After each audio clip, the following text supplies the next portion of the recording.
Coming up on Wrestling Life. June 17th of 2023, I had my heart attack when I was wrestling a friend of mine, Lucky Ali, in Mooresville, North Carolina, and was in the hospital for a couple of days until they realized I had some blockages. And then on June 23rd, June 21st, underwent what was supposed to be a triple bypass because I had three arteries that go to your heart were all three blocked. One was blocked at 100%, another was blocked at 100, and the third was blocked at 90. But when they got in, not only were those three blockages there, they found two more. So I ended up with a quintuple, that's five, a quintuple bypass last summer.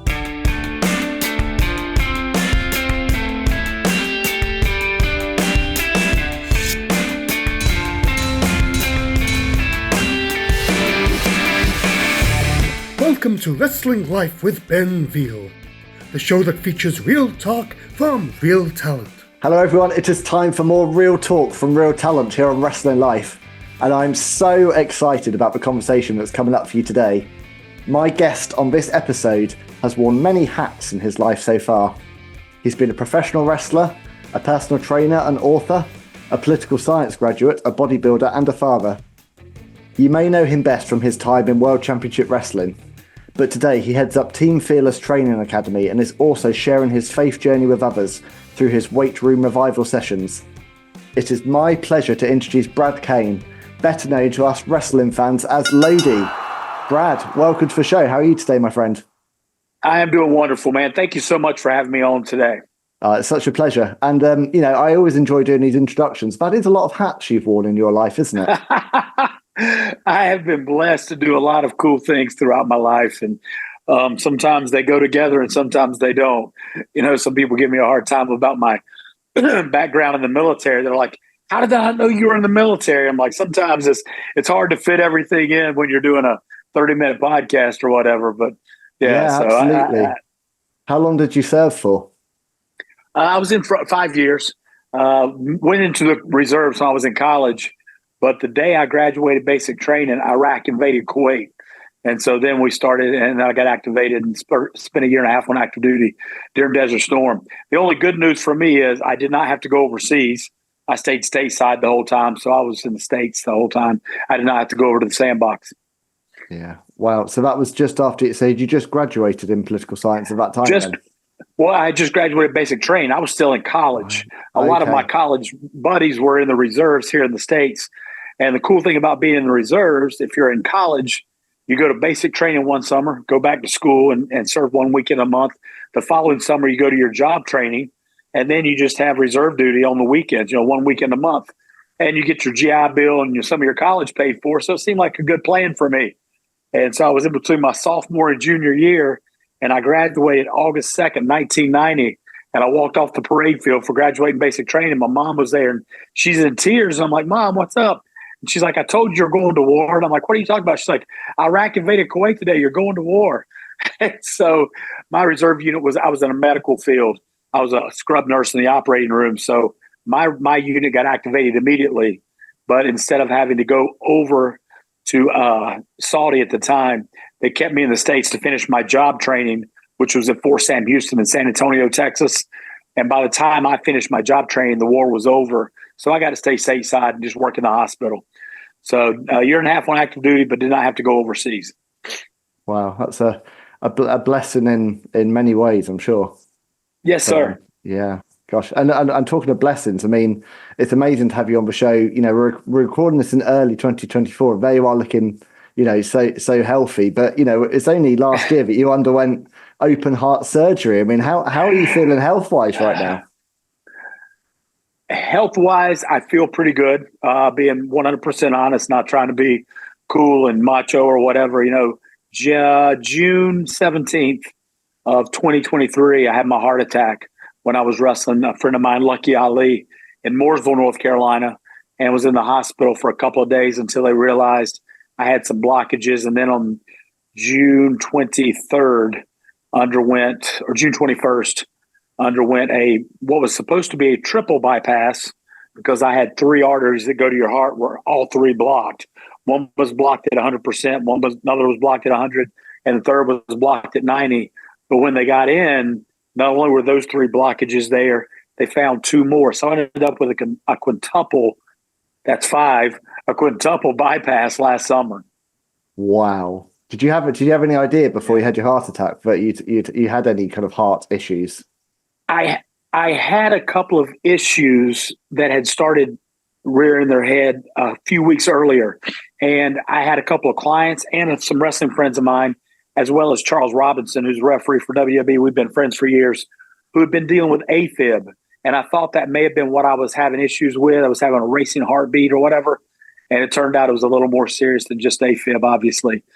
But since then, I've taken pretty good care of myself and listened to what the doctor said. And I imagine it was the second week of December 8th, I managed to come back with the Christian Wrestling Federation out of Dallas, Texas. And we had 4 shows in 48 hours down in Texas. And I wrestled 5 times. So my first weekend back into wrestling, 6 months after my surgeries, I did 5 shows in 48 hours. And that was not expected. I knew we had a couple of shows to do, but I had doing 5 matches and 4 shows. And so God took good care of me. That's incredible. How have you had to change your lifestyle since the surgery? The interesting thing was the doctor and everyone I dealt with, cardiologist, felt like none of my past drug use or any of that stuff had caused my issues. It was more hereditary than anything else. I already eat what they consider, and most people would consider, really clean. Because again, still wrestling at my age, I always felt like I needed to look the part. And so many of my cohorts that once they come off TV, they put a little weight on. They don't get in the gym quite as often. They kind of let their bodies go. And instead of wrestling in trunks, they maybe put on some longer pants or put on a shirt or something. And I've told my kids multiple times that if I ever go to the ring with my body covered up, make me retire. Because if I don't look the part, I don't need to be doing it anymore.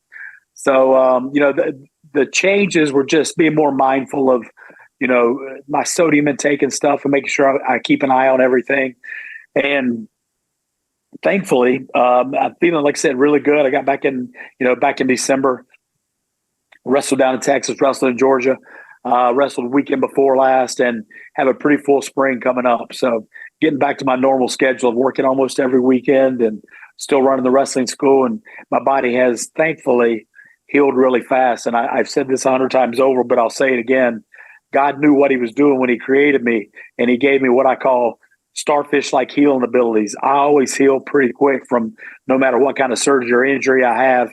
I'm blessed that I bounce back really fast, and I credit him for most of that. Well, let's talk about that then. You and I have kind of connected over a shared faith, and I've been very drawn towards your social media channels and how you kind of broadcasting and sharing your faith and testimony with others. I'd love you to talk a little bit about the weight room revival sessions in terms of, if you can explain for anyone that doesn't know who's watching today, what they are, what the journey was that led to them, and the impact they've had so far. Absolutely. I had an idea maybe a year and a half ago of, you and I were talking before we started today.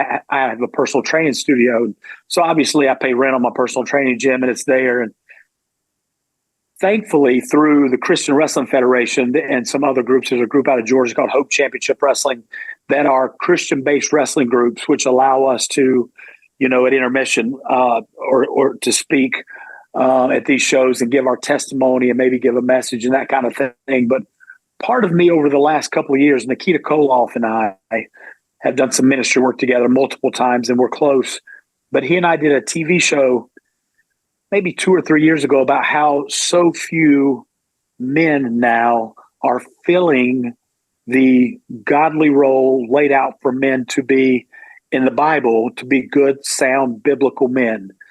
And the world definitely doesn't preach and teach what the Bible calls us to be. If you're a follower of Christ and you want to be a good biblical man, which is the spiritual head of the household and the one who prays and the one who makes sure you go to church.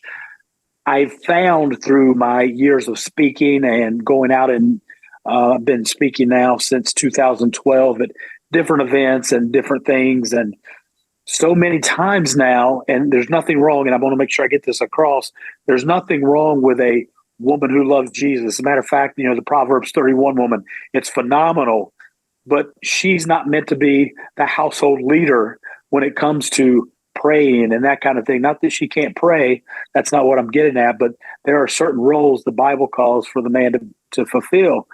And in so many churches and so many of these events, these women come up afterwards and, I'm signing autographs or whatever the case may be.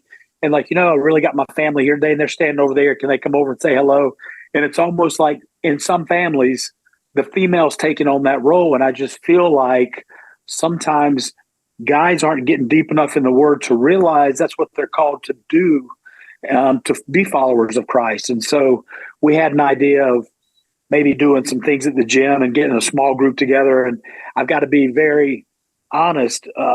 I wrestled with this. I had this idea and I was like, nah, I don't want to do it. And I've said this a couple of times. Every time I wrestle with Jesus, I lose. It's not, that's never a good idea because his way is going to be better. And my girlfriend really pushed me to follow through on this plan, this idea that I had.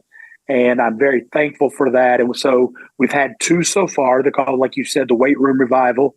And at the first one, we had Nikita Koloff speak and the wrestler Gunner / Jackson Riker from WWE, who's now retired, but a good friend of mine, both spoke. And we just had the second one in January. And we had Caprice Coleman from Ring of Honor, the announcer there. My old tag team partner, Scotty Matthews, spoke. And we've got the third one coming up March 14th. And what we're doing is every other month, the second Thursday of the month, we invite 50 to 55 guys, about what we can get in the gym, to come into the gym. We give everyone free food. And we have our speakers there who give different messages on their testimony, but also how to be a godly man, where the world looks at us sometimes and judges us based on our job, how much money we make, or what kind of influence or affluence we have, where God looks at your heart. Yeah. And, that's the thing, is sometimes we have a tendency to get caught up in chasing what the Joneses are doing or trying to keep up with them. And we're trying to please the neighborhood or please the wrestling fan or please a critic, as to, are we doing that? Or are we trying to please God? Because I want to please that audience of one, because one day I want to hear those words, "Well done, my faithful servant," Yeah, and I love that, because I love there's a real authenticity to what you mentioned. Chad, Nikita, yourself, Caprice. I love there's a real there's a real authenticity to what you guys are doing, and as you say, in the wrestling business, which at times isn't exactly the realist of environments. Right. It's great to see you guys using your profile for something that you all personally really believe in. It's also really interesting what you say about the role of man, because as well as the kind of godly man, what I think's definitely shifted in recent years, and I found this as a kind of working father, is understanding what your role really is in the home. And actually, the models that we maybe grew up with of our fathers and certainly our grandfathers, I think the modern man and modern masculinity is quite a confusing topic to unlock, and certainly one that I have wrestled with countless times. Yes, sir. In terms of, should I be the breadwinner? Should I be at home with the kids more? Should I be a stern father? Should I be a very caring and compassionate father? I've found I've come on a real journey with my own masculinity since becoming a father of 2, in terms of trying to work out where I fit, whilst also recognizing that maybe, unlike the generations that came before me, I'm also still like a big kid at heart. I'm here. I'm turning 40 this year, and my job is speaking to wrestlers, and I still have wrestling toys on my shelf. So, I'm also, I'm well aware of, who I am, but then that you straddle that with the professional side, and then the faith side, and the side of you as a father and a husband, as a provider. There's a lot of, we were talking about hats earlier. There's a lot of hats you have to wear to be a man these days. Absolutely. And there's no guidebook for it either, apart from the Bible. That's the only one we got. Exactly. It's a good place to start. So, yes, sir. Yeah, no, I mean, it's great to watch the journey. It'd be interesting to see how the impact that those weight room revival sessions continue to have. I mean, how many guys are kind of turning up for that currently? So here's the thing, that something I didn't foresee that has been really cool and I think is going to continue to grow. We, again, with the gym arrangement, we move some equipment around. The speakers sit in the wrestling ring because I have a training center there. Obviously, we bring the chairs in and we can comfortably fit 50 to 55 people. And so my idea was, these guys can then maybe come together because we have some wrestling fans. We have people from all walks of life that have been coming to this. And sometimes I find that guys just don't have another guy to reach out to or that has that same faith or that biblical background. And so I wanted to provide that to the guys who were actually here. And what I didn't think about, again, I never claimed to be hyper intelligent. And so I'm not the smartest guy in the world, but the reach the reach that we've had online has been, I think, for the investment of time and even capital, phenomenal. We had over 3,000 people watch the first Weight Room Revival online after it was up, and it's still up, as is the second one. And we were over 3,000 on that one, and the commercials that we've done for the upcoming ones have gotten, a couple thousand views each. So we're having a lot more people than just the 50 or 55 that show up at the gym hear about this. I did a wedding on Sunday. I officiated a wedding for a wrestling promoter of mine, friend that I've known for almost 20 years. And I was there, and there were a couple of wrestlers at his wedding. And one guy walked up and told me, like, he lives 2.5 hours away. He's like, hey, I've got to work every night. I work second shift. I can't make your Weight Room Revivals, but I have free time at work. I've watched every one of them, and they're phenomenal. And he said, thank you. Please keep doing them. So I know they are reaching people there, and that was an aspect that I didn't necessarily take into account ahead of time. But now that we've done it and we see, I think we can get an even bigger reach if we keep working on that. And so that's kind of where we're headed now. Well, I think we'll definitely share in the show notes the links to how to view it. I think. Thank you. What's really cool about this is, you're talking about kind of God's plan. I mean, you have a profile through a very unusual platform of, if you go back to where you were 20, obviously we'll come to WCW and we'll come to the West Hollywood Blondes and all that stuff, but you have a starting point, but that starting point introduced you to a generation of fans and a generation of men specifically, and that has given you a profile. And then you mentioned about Gunner, Nikita Koloff, etc. Like you've all got equity in your names from this larger life world of sports entertainment. And I've had similar conversations, with Mark Mero talking about his faith, with Buff Bagwell talking about his sobriety journey. Like, there is huge power in using, in the world we live in today, what great power there is to use your social profile and your influence to engage others globally. And, just think 10 years ago, 15 years ago, that wasn't possible. So I think it's incredible. Right. And that's one thing that Keith and I, the TV show we were doing, it was funny. He pointed out to me that he had already obviously thought this through. He said, the entire careers, your career, my career, we were, in our minds, doing everything we could to be better wrestlers. Make my body better, make my wrestling better, allow me to speak better. And what did we do? We got in an airplane, we flew to a town, we went out, we performed, we spoke on the microphone, went back to hotel, flew to the next town, did it again. And in our minds, during those years, we were doing everything we could to be the best professional wrestler possible. But Nikita said it was God's plan all along. That was just our practice. So we're so comfortable now to go out and do what we do, because we go into places we've never been, where we don't know anyone, to speak and share the gospel and do it boldly. When Scotty Matthews, my tag team partner, and I put Team Fearless together, we put it together with 3 things: that we're unashamed and willing to stand on any street corner, any locker room, or any wrestling venue and talk about our love for Jesus Christ. And because of the platform we've been given, like you mentioned, to get in front of so many people, the thousands and millions of people that we performed in front of on TV or even in person, you put me in a church in front of 200 people, and that's like falling out of a boat and hitting water. That's just easy, because we've had the practice at it. Now, little did we know while we were doing that, what God was getting us ready for. But then again, that's kind of how God works. We don't always know his plan or where we're going to end up.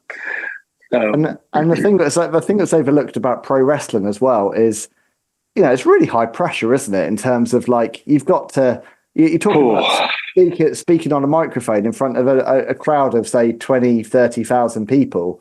There's no, there's no do-over if you fluff your lines.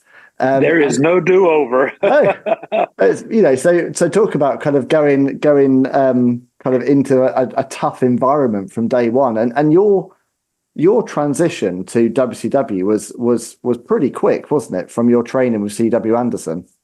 It was, and again, in hindsight, I can only give God the credit for that. And back then, obviously, I was not, because I got a far cry from my walk with Christ when I was doing that.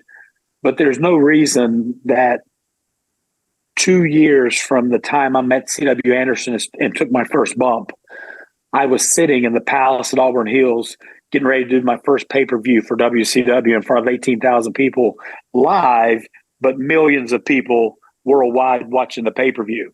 And that kind of rise to that level was astronomically fast for very little. And again, people will say, well, you were the one who worked out and you were the one who, already had the body and all that kind of stuff. But I thought I put in a lot of work to get to there and didn't realize how green I was.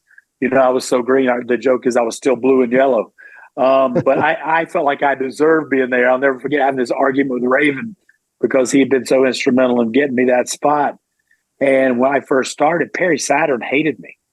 And here we were, I'm rooming with Perry and riding with Perry. And Raven's like, because he was talking to me, he's like, you had this attitude of like, you deserve to be here and you always knew you were going to make it.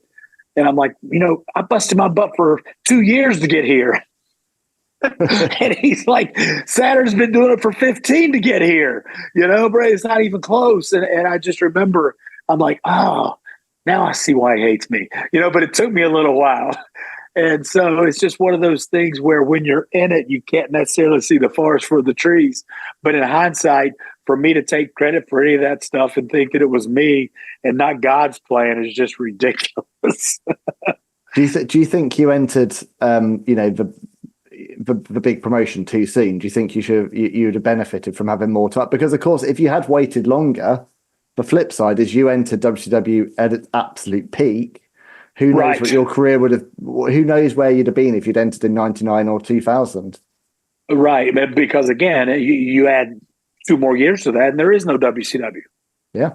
So maybe for what God wanted to do with me, He put me there at the right time, at the exact when He wanted me to, and I feel like that was way more Him than me. If I'd come along later, I look at some of those guys, and I'll throw a name out. Someone who I just saw.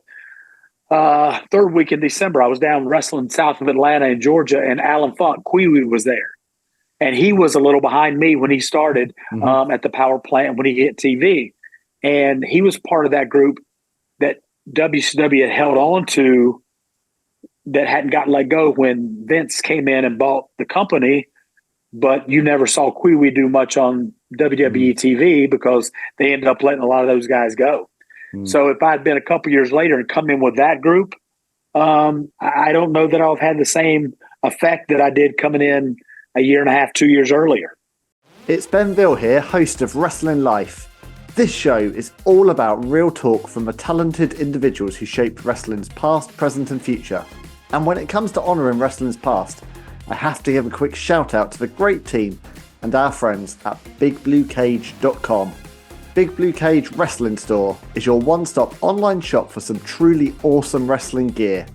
Big Blue Cage's replica championship belts include the very best designs from the Golden Era, New Generation and the Attitude Era, including the much beloved Winged Eagle belt, the iconic Intercontinental Championship, which in my humble opinion is the greatest belt design of all time, the Attitude Era Big Eagle and even the Big Gold belt. All available either in CNC or deep hand-etched plates and with real leather straps. And that's not all. Big Blue Cage are also the exclusive stockists of other old school items that I absolutely love, including WWF, WCW and old school Hasbro sock sets, and the one accessory that every wrestling fan's car needs, Hulk Hogan and Macho Man Randy Savage wiper blades. It's time for the Mega Powers to explode once again. With UK and worldwide delivery options available and custom designs accepted, head on over now to bigbluecage.com. Did you appreciate the gravity of what you were walking into in WCW? Because the time you arrived, and to get such a kind of high profile spot in Raven's flock at a time when WCW was still trouncing the World Wrestling Federation in the ratings, did you recognize, like, wow, not to be 100% honest with you, Ben, no. It was, I look back on it and I say it was a dream come true, because I grew up, a wrestling fan, obviously, and becoming friends and wrestling all the guys I grew up watching. I tell people it was kind of like a fantasy camp that I would have done for free, and they paid me ridiculous amounts of money to do it. But I don't think there's any way possible while you're in that spot, you realize how blessed and how great that was, until now I'm 27 years removed from that.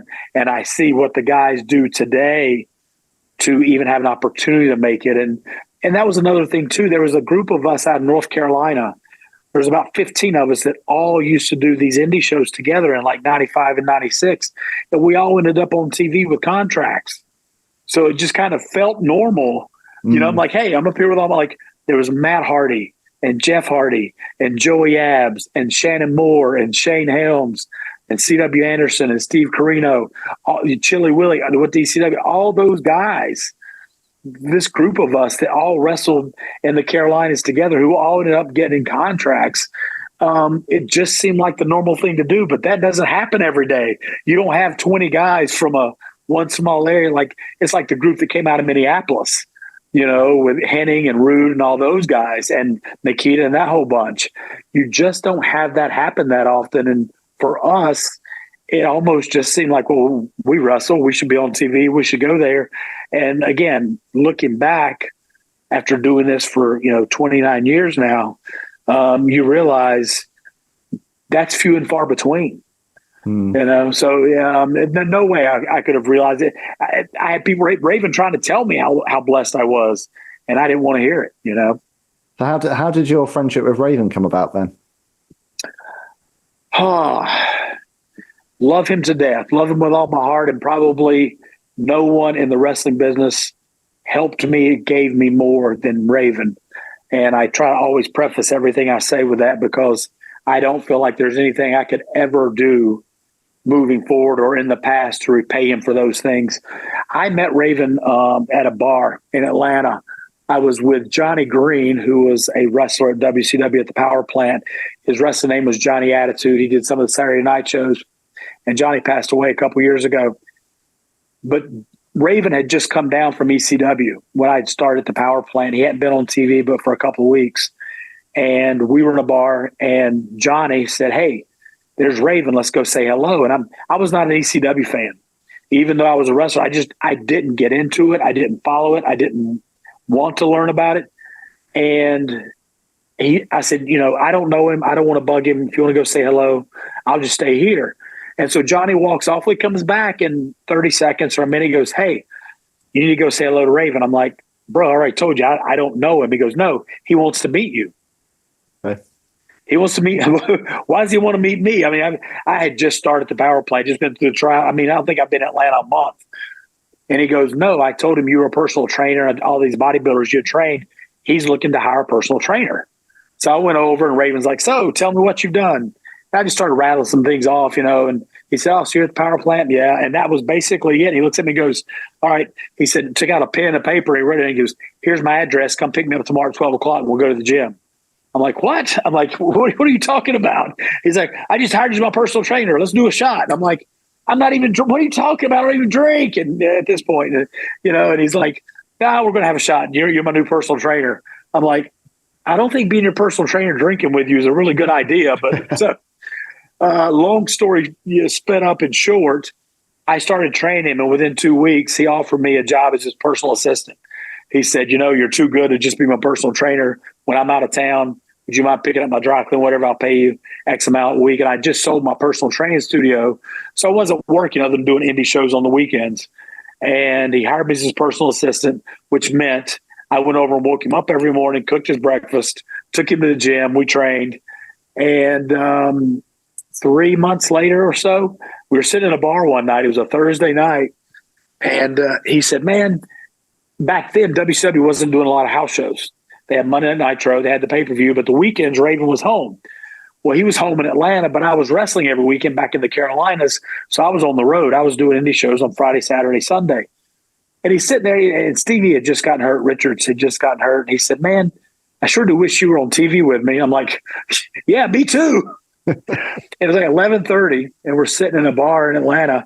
And he gets on the phone. He calls Terry Taylor, who was the booker. And Terry had known me from the power plant. I'd done a couple of jobs down at the WCW at the TV tapings we did down in Florida. And he said, hey, do you know Brad Cain from the power plant? Blah, blah, blah. Hey, how about if I put him in the flock on Monday at Nitro? And he goes, oh, yeah, I forgot. Okay. Well, thanks anyway. All right, cool. And he hangs up, and I'm like, well, that didn't go too well. I guess he said no to Nitro. He said no to Nitro because we got a pay-per-view Sunday. You're starting at the Palace Auburn Hills in Detroit on Sunday. And I'm like, it's wow. Thursday night at 11:30, Ben. And he's telling me I'm starting at the pay-per-view on Sunday, and I've got dark hair. And he looks at me and goes, you don't really look like a star. Go dye your hair blonde and get you some black leather pants. Let's make you Billy Idol. So I spent all day Friday running around Atlanta, getting some black leather pants, the boots, the chains, the glove, the whole 9 yards. Had my hair dyed 3 times because I went from dark to blonde, fried my scalp, and caught an 8 o'clock flight out on Saturday morning to go to Detroit to be there for the pay-per-view. And everybody saw my debut that night. I think that's the night we beat Riggs up and carried Riggs off, put Riggs in the flock. And from there on, there was the Lodi Monster. Lodi was born. Lodi was born. Was there ever any discussion for any name? Obviously, there's the Billy Idol link and the look. Was there ever a discussion for other names, or was it always Lodi? There was. And are you ribbing me now, or are you being serious? I'm being serious. You don't know the story behind this? Well, I've heard something about lawsuits, but I thought you could explain it better. First and foremost, obviously, if I'm going to be Billy Idol, hey, we'll call him Idol. Yeah, we can't do that because Billy Idol has a copyright on that look and the name. So the WCW lawyers looked at me in my outfit, and they're like, if you copy more than 68% of Billy Idol's look, you can't call yourself Idol. And they look at my gimmick and whatever, and they're like, bro, you're 99% Billy Idol. We can't call you Billy Idol. Yeah. So Raven had a couple of ideas, which Eric Bischoff shot down. I won't repeat what he threw out there. I can't believe he said this. And Bischoff said, absolutely not. But Idol is obviously, Lodi spelled backwards. So we just turned it around, and that's when the actual Lodi was born. The first couple of times I was on TV, they never had a name for me. They didn't give me my name. That was in November when I started, or the end of October. First time they announced my name was my opening match on Nitro in December of 97 against Chris Benoit. And that was the first time they announced my name on TV. There's so much in a name when it comes to wrestling. I think Lodi it just sounds great. It's just a great name. Yeah. It just works, doesn't it? Yeah. It did. It worked well, especially with the flock and the guys with the 2-syllable names. And that's why, working with kids now, it's like, they'll come up with names like Bob Smith. Like, well, that's kind of boring, And the thing is, like, Lodi, they can chant that, or, it's funny. My daughter was not around, obviously, when I was on TV, but with the birth of the network, she was able to go back and watch some of my old stuff. And funny story, she's in a performing arts school. She's been a big theater actress her entire life. Started doing plays when she was in 2nd grade, and that's her whole life is performing. But she was probably 6 or 7, and we were watching some of the stuff on the network, and she's blown away because the whole arena is chanting, Lodi sucks. Lodi sucks. Dad, they hate you. And I'm like, but I'm the bad guy. And she goes, Dad, they hate you. I don't understand. Like, why do you want to be the bad guy? They all dislike you. And a God moment, a dad moment. I said, hold on a second. I couldn't make her understand. I said, how many times have you seen The Lion King in New York? And it was like 3 or 4. And she goes, you like The Lion King? She goes, yeah, I love it. It's one of my favorite musicals. Like, what do you think about Scar? He's like, oh, Scar's terrible. He's terrible. I'm like, what do you think about Scar when he leaves the theater and goes home to his wife and kids? Like, well, he's probably just a normal dad like everybody else. There you go. And she's like, oh, you're the bad guy. Yeah. And what would The Lion King be without Scar? Exactly. But it clicked. It was so, I mean, and again, I told you before, I don't claim to be intelligent. I think that was one of those God dad moments. God's like, here's how you're going to get this across to your daughter. Talk about The Lion King. And it worked great, but we still laugh about that to this day because it was a process. She just could not fathom why I wouldn't mind somebody, 20,000 people chanting Lodi sucks. And I'm like, I'm kind of doing my job. That's what I get paid to do. Dad, they hate you. And so, but the Lion King reference, we were golden after that. Yeah. I love that. So when did she discover the West Hollywood Blondes then? Oh, I don't, all that was done. She was born in 2007. So all that, all the WCW stuff was way past. And that's something we've never really had a conversation about. She's 16 now, so she knows it's all a work for her. So she's good with it.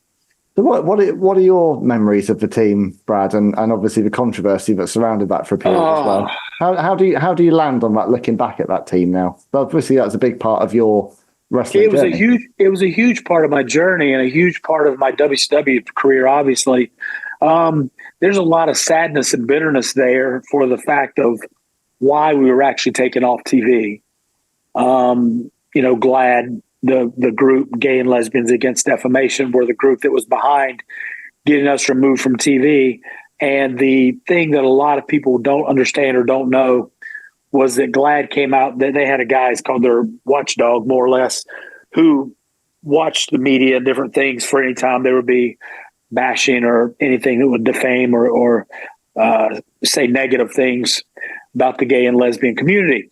And they approached AOL Time Warner after Turner had sold, and the 5 things that they claimed were the reason they wanted us taken off TV, none were true. This was all covered in the USA Today. It was in the Washington Post. One of the things they were upset about was they claimed that we never won a match. Well, Lenny was the cruiserweight champion. How do you never win a match if you have the cruiserweight belt and you keep it? The month they kicked us off TV, that when they pulled us, we were supposed to face Harlem Heat, and we were going to be the surprise tag team at that pay-per-view, and we're supposedly getting the tag team belts.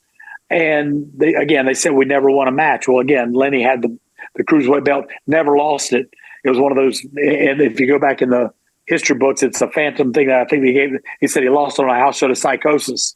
It never happened. We just turned it back in.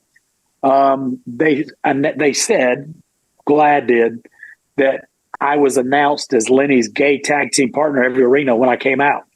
The words gay were never used, or homosexual were never used on TV or in any arena. So that was 2. One of the things they said was they would have been fine if our characters weren't brand new, if we'd been around for a little while. Well, by the time the West Hollywood Blondes came around, I've been on TV for 2.5 years, and Lenny been around even longer. So it wasn't like we were brand new characters. There were a lot of fallacies with what they were protesting about. One thing where they got upset when we did a thing in Atlanta where we'd come out of a room and they panned back with a camera.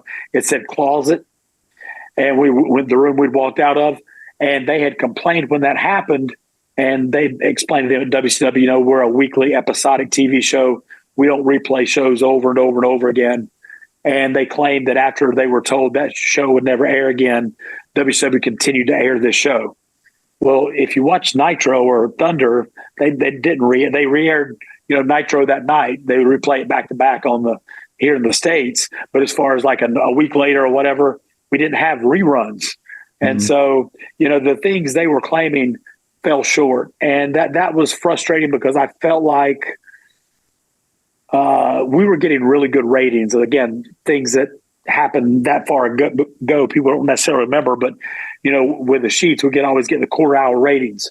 And Lenny and I were doing 4 5s, 4 7s, 4 9s.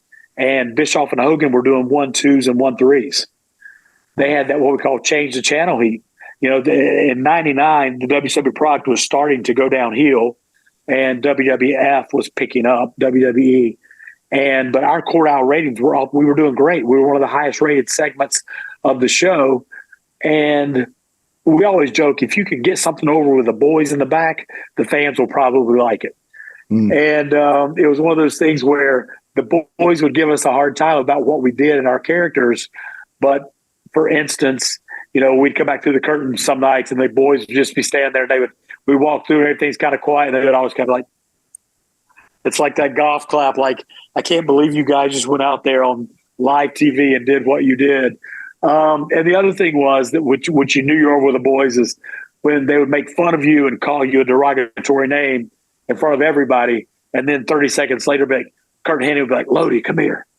I got a spot for you and Lenny. Try this tonight. And so much of the stuff we did was given to us by Steven Regal and Dave Taylor. And the guys just always, the boys were giving us more spots than we could fit into our matches. Wow. It was like we had so many people helping us out backstage because the gimmick was fun. Lenny and I did not know each other very well before we did this together on TV. And he and I clicked like and I think the fact that we clicked in real life, that chemistry carried over on camera. Some of the things we did in the ring were not planned. They were just, we came up with on the fly and it worked.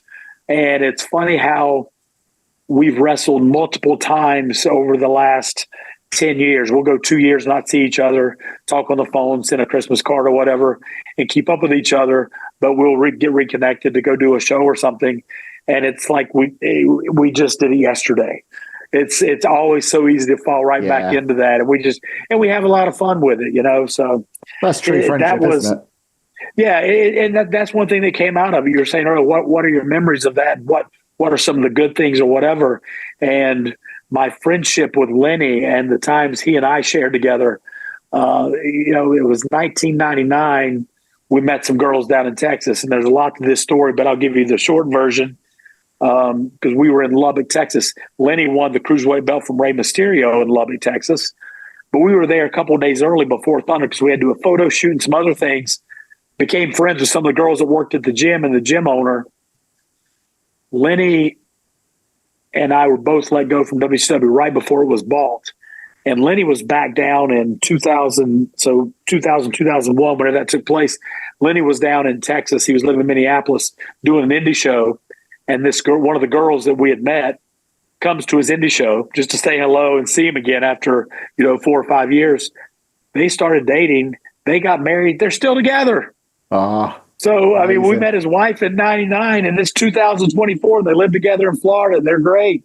So there's some really cool stories that have come out of our friendship and that whole thing. And again, just there's lots of behind the scenes stuff, backstage stuff with the other guys that was really cool that we enjoyed. Well, that's wrestling life right there, isn't it? It was amazing. Absolutely. Yes, sir. I know there was talk about you taking the team, albeit under a different name, over to TNA, and I believe there was plans for that, and then unfortunately you got injured. But I did, or is that true? It is. No, I signed a contract before TNA ever started, and I was working. I was in Charlotte, and we were working with John Boy and Billy and doing their wrestling company.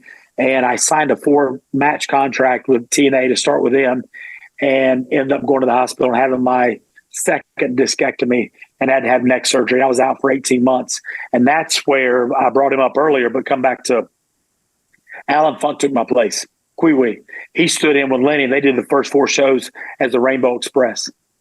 Right. Okay. So this is back in the day when NWA TNA was running those weekly pay-per-views. Right. Yes, sir. But when they first started, yes. Yeah. When they very first started, I had the initial contract. I think Jeff sent it to me and I signed it. I want to say maybe 2 weeks before my surgery. And then once I had my surgery, I knew I was going to be out for a while. Do you think there's more story to be? Do you think there was more story to be told in that tag team? With Lenny and I? when did we wrestle together last? We reconnected in 2019. There's a big show in Winston-Salem, North Carolina here called WrestleCade. We reconnected and did that, and we've done some other shows here and there. Lenny, he's come up with a couple of different names for our new tag team, something fabulous over 50 or something along those lines, since we're both a little older. And, of course, the West Hollywood Blonde thing is kind of funny since I'm bald now. That doesn't necessarily fit us anymore. But he and I, like I said, our chemistry and just who we are as people, as a tag team, it just, for whatever reason, that always works. And I think it's hard for your average person who doesn't have a background in wrestling or hasn't been a wrestler to understand, like, when Lenny and I were together, and the same thing in the flock with Raven and I and Saturn and I, when you travel with someone like that, you become closer than family almost, because you're together 24 hours a day. You room together, you ride together, you fly together, you work out together, you eat together, you wrestle the same tag team. It's just, if you don't have some kind of friendship or relationship, the road and that lifestyle can be hard. There have been tag teams that I know of that performed okay together, but didn't have that kind of relationship off the road. They wouldn't room together, wouldn't ride together. They'd meet at the show. But I think Lenny and I becoming close and having the kind of friendship we did, that chemistry, like I said, rolled over into our on-air characters and our on-air chemistry, which was, I think, phenomenal. Out of all the tag team partners I've had, from the flock to other guys and other things I've done, the in-ring chemistry that Lenny and I had, I haven't had with anyone else. What I love about the conversations I'm having through this show is how much friendship there actually is within the wrestling business, because, we were talking off air. There you are wearing your Arn Anderson t-shirt, a good friend of yours. The whole reason this conversation is coming about is really because of friendship. I started off with Nathan Cruz. Nathan Cruz is good friends with John Schuyler. John Schuyler is good friends with Brock Anderson. Right. Brock Anderson, you've trained, you're good friends with. And it's great to see this kind of, I guess, the different generations that are now working together for the future of this business. Like you've got you at the stage you're at, Brock, who is, so new to the business, but with such a bright future ahead of him. John Schuyler, who is a veteran, but perhaps now going to be entering, the key peak of his career with all of the buzz around TNA. It's great to see all of you together. I mean, what's it been like working with, Brock especially, but also, John and, Arn Anderson? Yeah, well, Brock's phenomenal. He's probably too nice for the wrestling business. I was going to talk to you. So I've known Arn. I actually met Arn before I even got into the wrestling business. So I've known Arn for over 30 years. I met him through a mutual friend of ours years ago. And so when I started WCW, he, of course, was an agent in 97. So I've known Arn, as long, and both of us live here in Charlotte. I was blessed to have the opportunity when he lost his older son last year. I got to speak at Barrett's funeral. And so for the Arn and Brock and Aaron to allow me to do that meant a lot to me. And so I was thankful to do that. But, you talk about the friendships and, about John Schuyler. John Schuyler used to come watch me while he was still in college. And he used to come down, did a show in Orangeburg, South Carolina, which was about 30 minutes from where he was in school at the University of South Carolina. And he and his roommate used to come down once a month and watch me before he ever got into the wrestling business. Wow. So I've known John since he was in college. And when John first started, we did so many matches together. One of my favorite matches this day that I've ever done was an I Quit match I had with Schuyler at the end of about an 8-month feud. And so I think the world of John. I love him to death. And so, we both laugh about, because you can't be our age group in this business, I don't think, and not be a fan of Arn Anderson and Arn's work. And you go back and watch what Arn did, it stands up to this day. And, so Arn was at practice last night, he and Brock. And so just to have them around on a continual basis at my wrestling school to, like we talked about, to help my young kids who are just breaking in. They come into practice and they're like, okay, I get to see Lodi. Whoa, Arn Anderson's here. It's a whole nother thing there. So the friendships, bona fide Hall of Famer. Right. And the friendships that come out of what we do and the time. Again, going back to Skyler, some of the road trips he and I have taken over the years, where we had this loop he and I used to do along with Cash Wheeler, obviously FTR. Mm-hmm. They would do Chicago on Friday night for Resistance Pro when Billy Corgan was running some of that up there. I don't know if you know about that. Out of Chicago, it was an indie group, and Raven was helping book that. But I got them booked on a show. My daughter's up in Ohio, and I would do a show in Pittsburgh, which is about a 7-hour drive north of North Carolina where I am. And they would do Chicago on Friday night. I would drive up to Pittsburgh. They would meet me in Pittsburgh, and then we would do that show. And then we would drive home after the show, which is about 7 hours to get home, and do a show in Charleston, South Carolina at 4:30 on Sunday afternoon. So, and we did that repeatedly over and over. And you're in a car with a guy for 7 hours. You go do a show for 4 or 5 hours, 7 hours coming back. You spend a lot of time with someone. It's like I said, being on the road, you get to know these people better than family. And, you talk about some close-knit friendships that come out of those. That's the kind of thing that you get. This episode of Wrestling Life is brought to you in partnership with our friends over at Legacy Sports Nutrition. Take your physical and mental performance to the next level with Test X9, the natural testosterone booster. Clinically proven, Test X9 from Legacy Sports Nutrition is NSF certified, third-party lab tested, and made in the US of A. And it's brought to you by friends of the show, 3-time world champion Nick Aldis and 10-time world champion Mickie James. Nick developed and uses these products himself, so you know they work, and he shows you how over at legacysubs.com, with links to clinical studies on each of the 9 key ingredients. No bull, no bro science, just facts. It's time to level up your strength, energy, libido and drive now with Test X9 from Legacy Sports Nutrition. And if you want to really level up, go for the ultimate test stack, adding T-Assist, a pro-grade estrogen inhibitor and test enhancer, and the best-selling sleep aid Recovery PM, and discover why improving your sleep is the key to unlocking your mental and physical potential. So stop settling for average. Go to legacysubs.com now and use the promo code WrestlingLife for 10% off your entire order. That's promo code WrestlingLife. And if you subscribe to have it shipped every 30 days, you can still get the discount every single time. So head on over now to legacysubs.com and level up with Legacy. And that's what I'm hugely respectful of as well, as a fan of this business for 35 years. Like I've become so much more aware as I've got older in terms of the sacrifices you have to make. You're talking about 7-hour road trips. That's not unusual. I think it's so overlooked. It's not. That's one way. A lot of people don't grasp that there are a lot of shows, now doing independent shows, airports and stuff after 9/11, the whole thing changed with the ease of flying.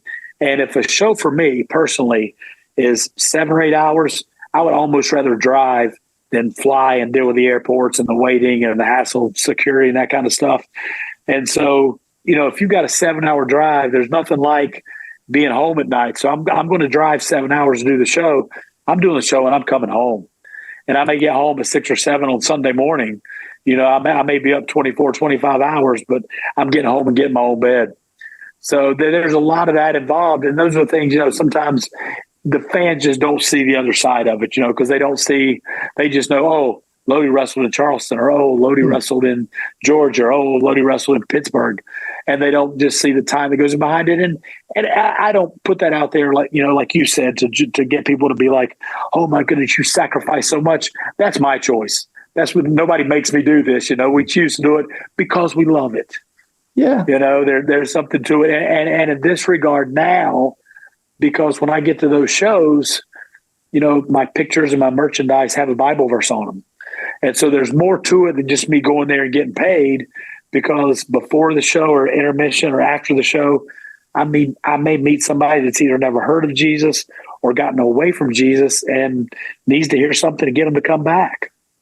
But it's so funny here when you talk about 7-hour trips, because nothing underscores the cultural divide between you and I on other sides of the Atlantic than that. 7 hours, you are literally crossing the whole of the UK in 7 hours. You are going from top to bottom of my country. So we just don't do it. I almost brought this up a few minutes ago we did a UK tour with the World Wrestling All Stars. Yep. And since you had Marcus on your show, and we were laughing. The match was Buff versus Stevie Ray. Buff is, of course, the babyface, and Stevie Ray's the heel. And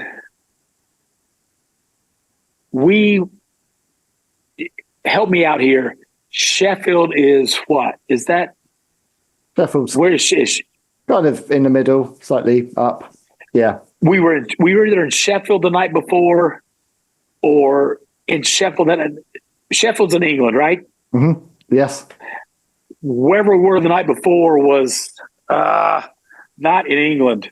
And Buff comes out and says, Sheffield, wherever we were the night before. He got the country wrong, right? Like whichever one it was, or we were somewhere there, and they all started booing him. You talk about you don't get a second, you don't get a redo on the mic, and so they had to switch the whole match. Stevie Ray became the babyface, and Buff had to be the heel because he got back in the back, and back then we were all drinking, but he's like, nobody told me we were in a different. He said, I didn't see the sign because we were on a bus. He's like, I didn't see the sign. Nobody told me. Great Britain is very territorial when it comes between Scotland, England, and Wales. Yeah. Yes. It was either Wales or the night before somewhere, and he got it backwards.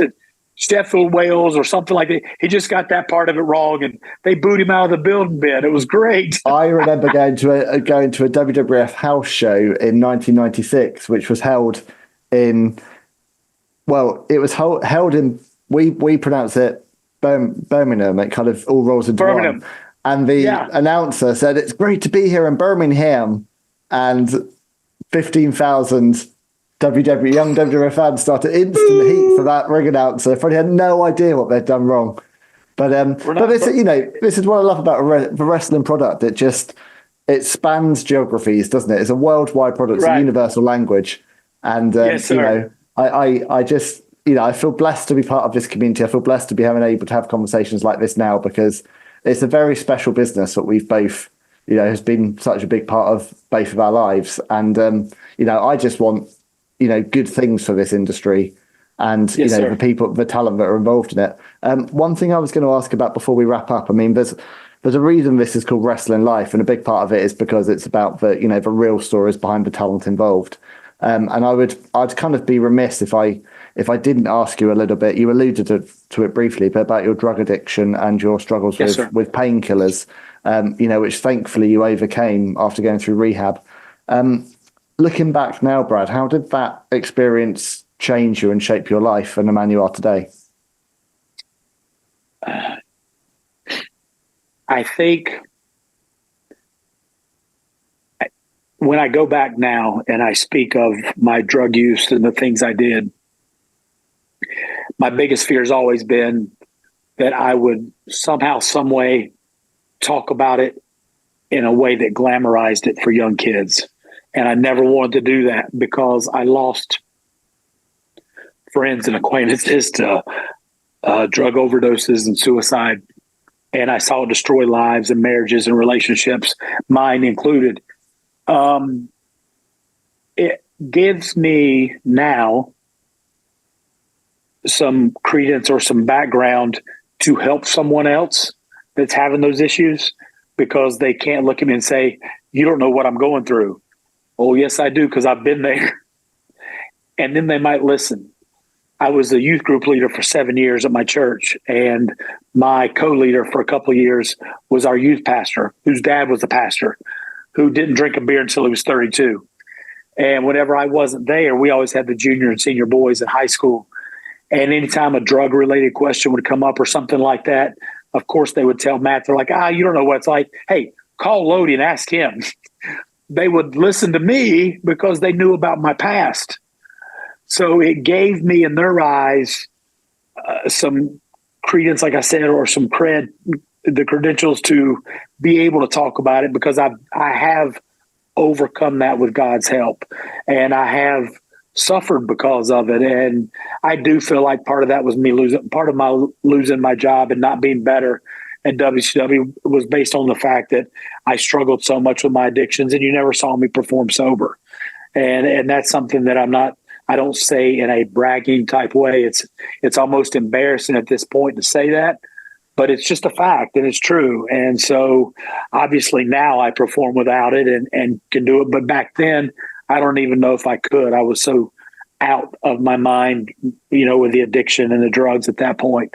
So now it gives me a basis to be able to understand when somebody's struggling. And because as a sober adult, as long as I've been clean and sober, like I said, the further away I get from it, the more embarrassing it is that I was that way. But I can understand somebody that's dealing with it, because someone that's never had a problem with addiction or never had a problem with drugs, I don't think you can get inside someone's head and understand what they're dealing with and going through when they're really not just wanting a drug, but physically addicted to it to where they can't function without it. And I can talk about that because I've been there. I know what it's like.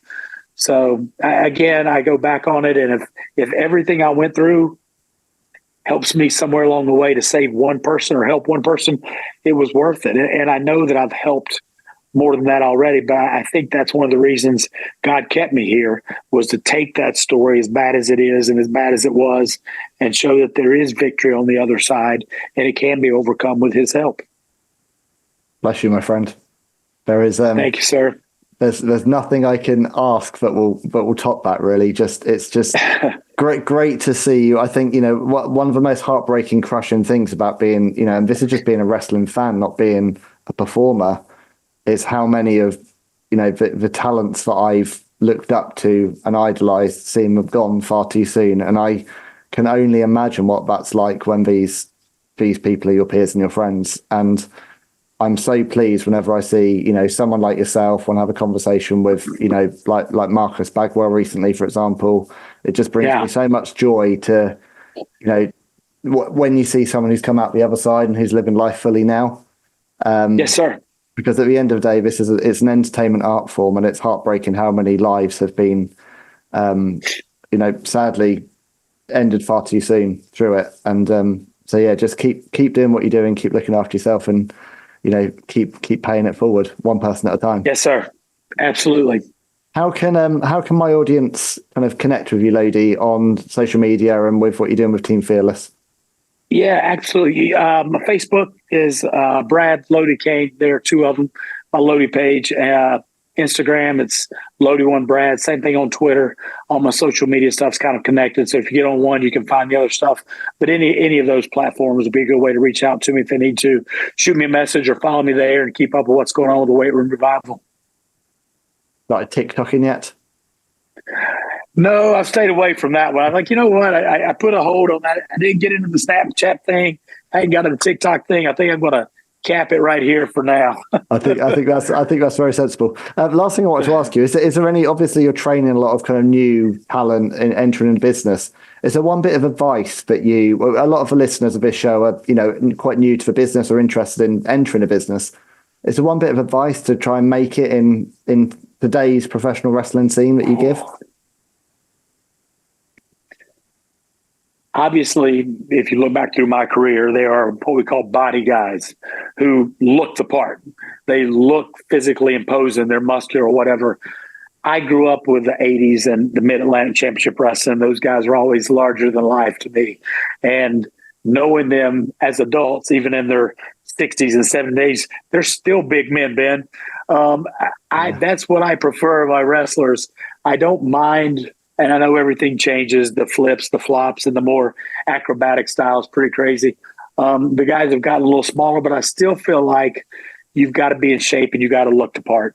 So the physically fit thing is one of the most, and you always just like, well, what about Mankind? He didn't look the best, or they're like Kevin Owens, or they'll throw one or two names out there. But cardio wise, these guys can still go. So physically, you may not look like you're a Mr. Olympia, but you got to have the cardiovascular conditioning and the physical ability to do the job, because if you don't, somebody's going to get hurt. And a lot of times it's not you, because it's you get tired, you get winded, you get blown up, and you forget what you're supposed to do, and the other guy gets hurt. And I just can't allow that with my wrestling kids. So I'm on them big time about their physical fitness and staying in shape and making sure they have a college degree to fall back on, because wrestling is, the ones who make it and make a lifetime out of it are few and far between. I'm not saying it can't be done. It takes a lot of work. And I always tell my kids, you get out of it what you put into it, so it can be all encompassing. But if you learn your craft and learn how to wrestle, remember, the marquee still says wrestling. It doesn't say Cirque du Soleil. It doesn't say acrobatics. If you learn how to wrestle, you look the part, you know how to talk, you got a good shot of being decent. And you know what? If someone who's had open heart surgery and then goes on and carries on wrestling tells me to look after my physical health, then I will believe you, sir. Thank you. You're doing something right. Well, thank you so much for your time, Brad. I encourage everyone who's checked out the show today to, check out the Weight Room Revival if you're interested in exploring that. Look at Team Fearless Wrestling Academy. Follow Brad. Follow Lodi. He often shares lots of good stuff as well from his WCW days, as well as what he's doing now. And yeah, if you've enjoyed today's show, please share it with someone else. That makes all the difference for a show like this. And join us on social media. Let Brad and I know what you think using the hashtag WrestlingLifePod. So that's us wrapped for today. Thank you, Lodi, for this awesome conversation. Thank you for having me, sir. Appreciate it. Let's do it again. Absolutely. Thank you to my friend Jeff Easton from Tall Lake Productions for bringing Wrestling Life to life as always. Thanks to all of you for joining us. We'll be back real soon for more real talk from real talent. Until next time, be good to each other. I've been Ben Veal. This has been Wrestling Life, and I'm out of here. See ya.